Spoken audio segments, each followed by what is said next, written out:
All right, Kenman here, and today we have a fun end-to-end custom project. We're going to take this CRKT Pilar, and we're going to tear it down, do a custom job to it, put her back together all in one video. Are you ready? Let's do it, KDK style. Before we start, I'm not sponsored by anyone. I purchased this at retail price. I do these videos because I love discussing knives and sharing info and ideas with others. If you have any questions or thoughts, please feel free to comment below. What do you think we're going to customize with this today? We have this nice stainless looking scale, nice flat surface there on this pillar. Nice little simple budget CRKT knife. Flicks out good. Got that choke up spot.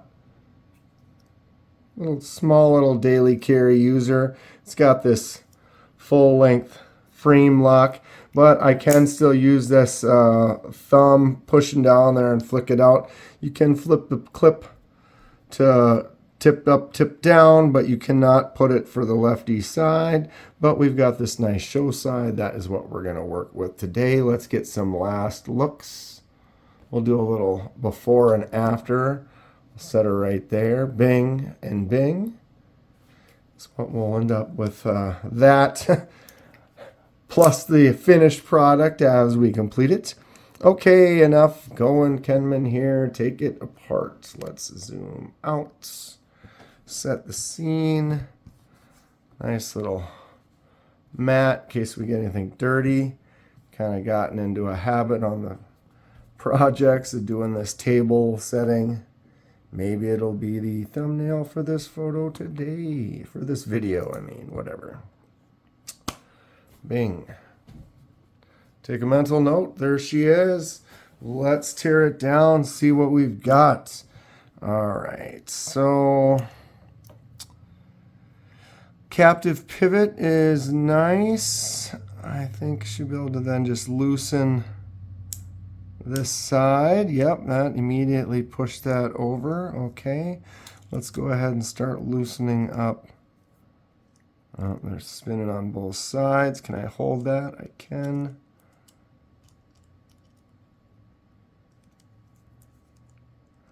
All right. Let's see. Sometimes you got to be careful. If you loosen one side, not the other, one side will spin free and you have a hard time getting it to come loose. Man, that frame lock is really pushing against everything here, trying to just get it to fall apart on me. All right, there's that. I'm kind of pinch squeezing this thing together right now to kind of keep it from completely falling apart on me. This frame lock, strong enough, was pushing against everything. Oh, I can't get that out. I actually have to take the clip off because the clip kind of covers that. See that? Sometimes you don't always have to remove that clip for these projects, but in this case, just to get to the pivot, I had to actually remove that. Now we have that full access.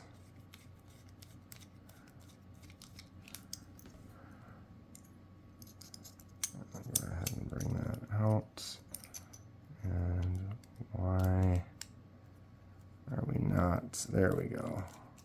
I must have been spinning free on that side too. All right, let's take this apart slow, see if there's anything we miss. There's some spacers that hold that in there like so. That goes up there. So the smaller washer on that side, and then there is a larger one on the side of the scale that we're going to work on. See that? It's bigger. I'll set that right on there. Okay, so we are as far apart as we really need to be. I am going to get something and wipe this down, get it cleaned up. But yeah, so here we are, fully disassembled. Get this out of the way. We have the CRKT Pilar, about to get a custom laser job. I think I'm actually going to bring this along. I've been working on a couple things. Maybe we'll throw a little something on there as well. Okay, so we are ready to go. I am going to cut and we will move on to the laser setup and we'll get that rolling and go from there. You can kind of watch some of that stuff, and then after we finish everything, we'll come back here and put her back together. All right, are you ready? Let's go.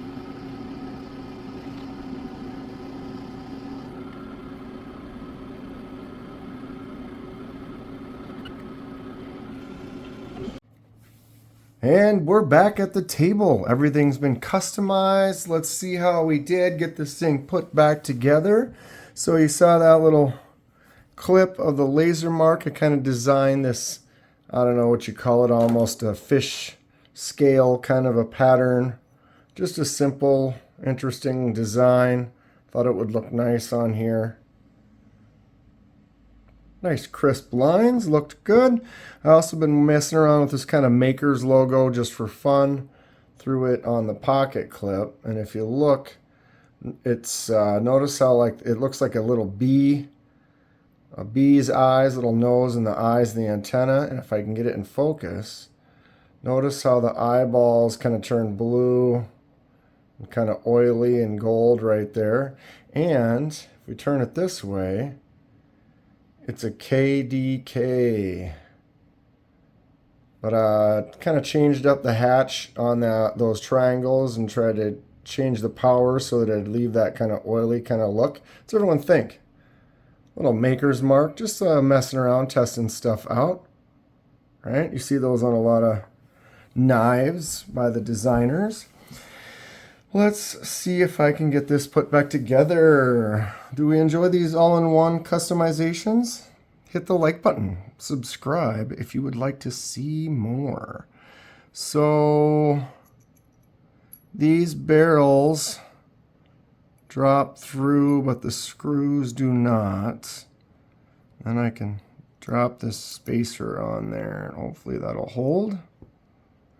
You can see a couple of the test marks. My first one, I had the wrong setting right there. You can see that almost shadow circle. And then I switched to the one that I knew was probably pretty good, and it looked fantastic. So then I went with that setting.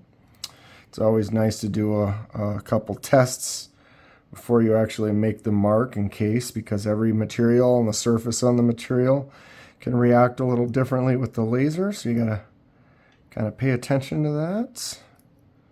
All right. We are almost there. Get this on there like that. And maybe wide open might be easier. We will find out. Let's see if I can click this thing in.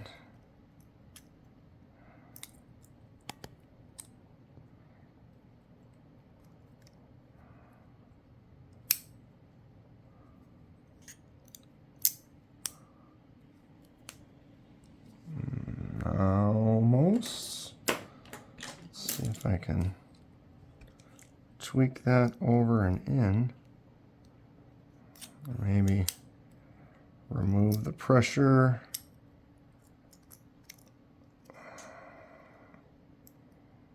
All right. I'm not going to tighten everything down. Just going to get a couple of these in here and help hold this together.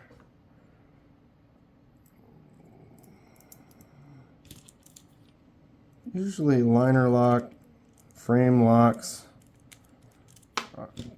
wow, I'm all over the place, aren't too difficult to have to deal with. A lot of times it's the button locks and things with springs in them that tend to cause a little more, wow, this magnet, cause just a little bit more frustration putting it back together. All right, so here we are. That is in almost. There we go. kind of struggling with that pivot.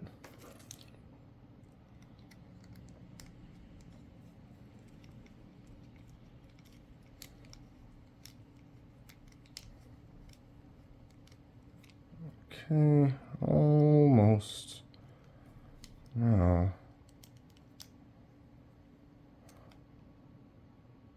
That's spinning with it now, because it's probably not in that captive spot.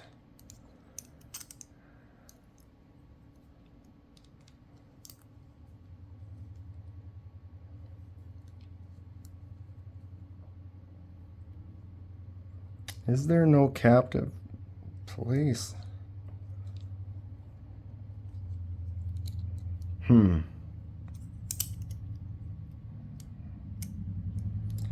confused because it's just free spinning in there. What causes it to grab?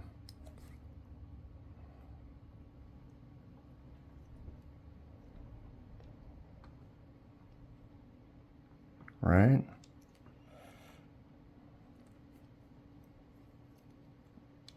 Because that should somehow hit a spot and then stick. There we go. Just wasn't putting enough pressure on it, maybe. It's kind of an odd little moment. And now it's grabbing. That's weird. Like, it just must have came off the track there and I just had to get it back in. All right, so you put a knife back together. You want to be careful with the centering. Usually over tighten the pivot down just a little bit. And then go back and you can tighten up all the body screws. Careful not to scratch your fresh surface that we just customized.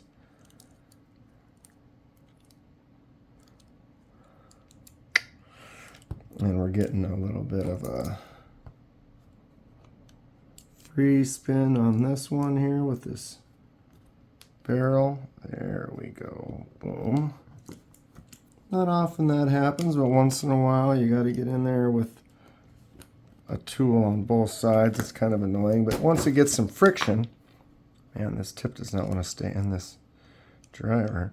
Once you get some friction, now I can go back and I don't need to do that anymore. It kind of grabs and then you can get in there. Okay, so we're going to put the clip on the other side. It was like tipped down and it went over the pivot and you couldn't get to the pivot. It's kind of a weird setup. So we're going to go ahead and put it how a clip usually is if you don't have an option for both ways. Most people prefer it to be tip up. But everybody teach their own, however you want to carry. But often you'll get a knife like this right here and it only has one option. It's tip up and it's right side. Like that is your only choice.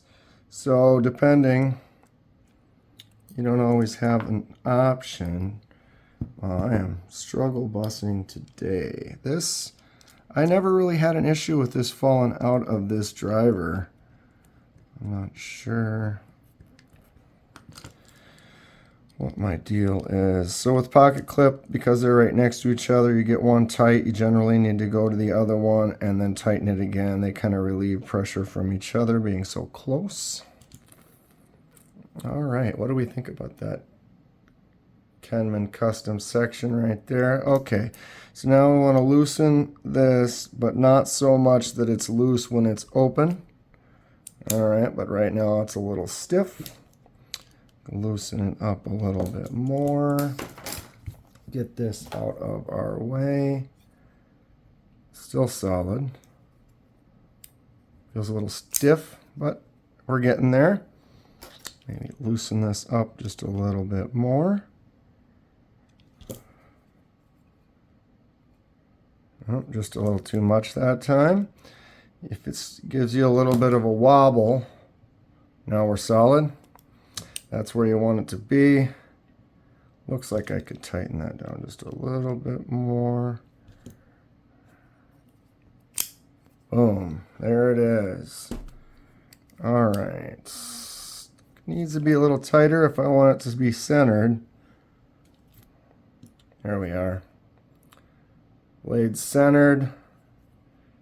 There's that custom look. Let's, oh boy. Oh, that is way too stiff. Let's loosen that back up. Still solid. That's just one of those things. There we go. Got to fine tune it. There we have it. Okay, get everything out of the way. Let's zoom in. This is a smaller knife. What do we think? I'm pretty sure I took a before and after, so I'll go ahead and put that up above, and you can kind of see the boom, what the difference is. What do we feel about it? Got that custom maker logo. Look at how those eyeballs on the bee change colors. What do we think about that? I want to try some more of that in the future. Thing is when you get big, if I made this exact same setup large, like a really large bee face, it wouldn't look quite like that. That oiliness changes with the size of the hatch. So that smaller makes it work a little bit better. Let's get some close-ups. See how, because of the way I did the design, I just let it blast off the edge. And by doing that, it allows me to have this section right here that kind of curves around on that chamfered kind of edge, and then it just falls off. You might have been able to see it when it was marking, how I kind of had that piece of metal taped off. You could just see so that it wouldn't burn the table underneath, but it kind of sparked off and showing a little hot spots when it was off the edge because it was at a different height. Ultimately, when you do a nice laser mark, if you watch people do laser marking, a really good, clean, excellent mark will just have a nice, bright white light. It won't be yellow. It won't be sparky. It won't be really faint. It'll just be a nice white light going across as it marks. That's what you're looking for a real good, clean look. But yeah, what does everyone think about this? Another custom KDK. This is a nice little daily, wow, letting it fly all over. Little daily carry, box cutter / not take up too much space. Maybe a secondary carry because it's not very large. Only can have that clip on one side, but boom. Even pushing against that as a lefty, you can flick that out real nice. It feels good. It's got a nice little shape. Easy little nice worker by CRKT. With a KDK custom. Comment below, what do we think? More stuff like this coming in the future. If you want to catch out a few more laser mark ideas, I'll post a video up there. A lot of fun stuff. Stay sharp. I'll see you soon.